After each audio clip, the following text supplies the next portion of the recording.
Hi guys, my name's Adelaide and welcome to Adelaide Colours. This is my YouTube channel where I talk about adult colouring, and today I am here for my final day of my Kerby Rosanes 7-day challenge. Now this started last Monday and today it is Monday the 4th of May, so wow. A whole week, 7 days have gone, and as you can see I have out my latest spread to show you because I was just so excited about it.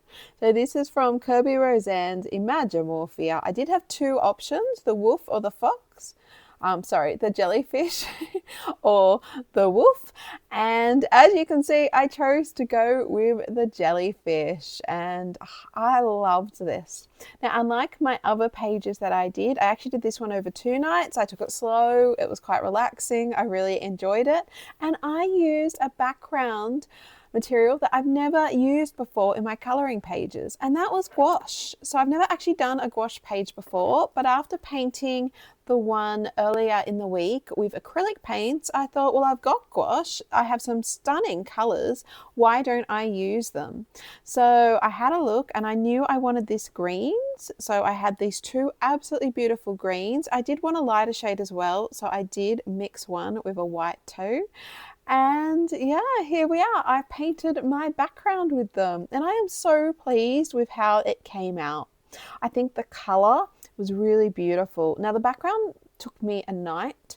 I won't say painting with gouache is quick. It's probably a slower way to do your background. First off, it took 2 coats so it wasn't streaky to get kind of that matte finish, so that does take a while. As well as that, I realized after I started I had all these little bits to go in and find and fill, and that takes quite a while.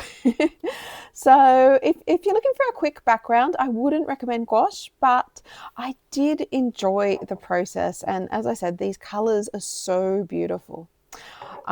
So what I did is I put my lightest color in the middle. I hope you can see here it's a bit lighter, and then I put my medium color out a bit, and then I put a darker color out around the edge. And I just felt, because it's such a matte medium, that this then added a bit of interest to it, and I'm so pleased with how it came out.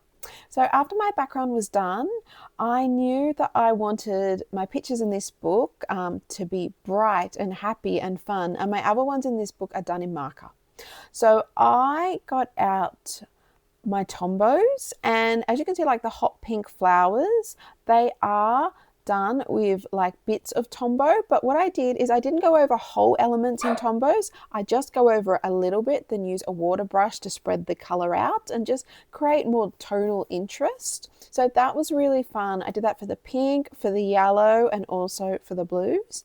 And then for my beautiful purple jellyfish and all the foliage, I used my Derwent Inktense pencils, and this, look, it took a really long time actually, or it felt like it did, but I really enjoyed it. It was really a relaxing, meditative process. You color with the pencils, you then activate it with water, and so on.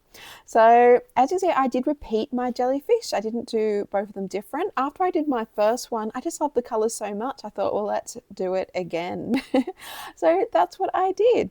Now with the gouache, there's pros and cons of this kind of background. So a pro is, if I did get a bit of gouache see on my foliage, what I found is, because gouache is water-based, when I use the Inktense and I activated it with a water brush, it actually would move the gouache green off my foliage. So I could kind of fix up some of my mistakes as I went with my Inktense. So that was really good. That's a good part about gouache. A bad part about gouache is if, for example, you drop your water brush on your work like I did here, it will take some of it off. It's not a permanent medium like acrylic. So that is definitely something to think about. After I'd finished colouring it, I really did feel that it needed some splatter, as you can see, and I got out my absolute favourite Brilliant Gold Ink Gold marker. It is so beautiful, this ink. It's a Kuretake one, and I took it outside. I did cover with paper the centre parts of my jellyfish, just because I didn't want the big splotches of gold everywhere, and then yes, I did splatter all across it. And then that just left these bubbles. Now where these bubbles are where Kerby's doodles are. He had some extra doodles. I don't mind the doodles inside the jellyfish. As you can see, I coloured them and I don't think they take away from it at all. But he had quite a lot just kind of around around the outside of the jellyfish, and I just felt they took away, especially like there was a wooden spoon. Was it up here? There was a wooden spoon there. Like there were some weird objects that I didn't want in it. I'm guessing they're for that hidden object element of the book, but I wanted to cover them. So what I did is I got a gold paint pen and I did circles for bubbles. So some bubbles were there, some weren't. Some are actually little doodles covered. And then to make them look more like bubbles, I went in with white paint pen and then put like a gold, comma over the top to make them look more like bubbles. And look, it isn't perfect. I don't know if you can see, like if you look very closely, like here, there is just a little bit of doodle between the bubbles, you can see.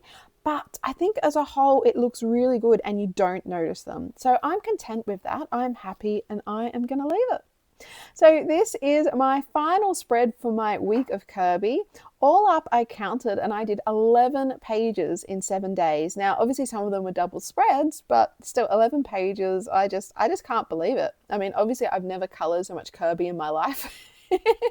I don't think I've colored actually so much in my life, so many pages, but it was such a fun process and I enjoyed a lot of it. I won't say every minute, definitely with my iguanas. There were some times in there where it wasn't that enjoyable, but look, it was fantastic. Overall, fantastic. I'm so happy with all my pages and I want to thank you. Thank you so much for being supportive, for coming along with me on this journey. I hope it was helpful for you too to kind of see what you can do. I've been thinking about how I got so much done.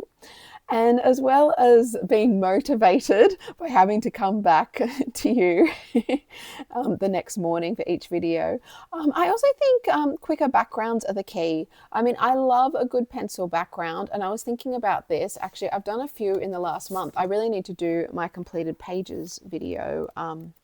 So one of them I was really pleased with was this one. As you see, I did my background in Prismacolor. It was all pencil. And look, it's fun, but that page took me probably 3 or 4 days because it's all pencil. Well, I definitely find having a quicker background, using mixed media materials, it not only lets you try and get different effects that are really enjoyable, but it does make coloring quite a bit quicker. So I think that's my takeaway from it, definitely to try more things. So yeah, that is it from me for this series. Once again, thank you so much for all the comments, the likes, subscribes. It has just been such fun. If you did participate in the 7 days of Kerby challenge, please tag me. A lot of people have on Instagram and it's been such fun seeing your pictures. I'm on Instagram at Adelaide Colours, the same as my YouTube. All right, well, that's it from me. Take care, and I'm sure I will see you very soon. Happy colouring. Bye.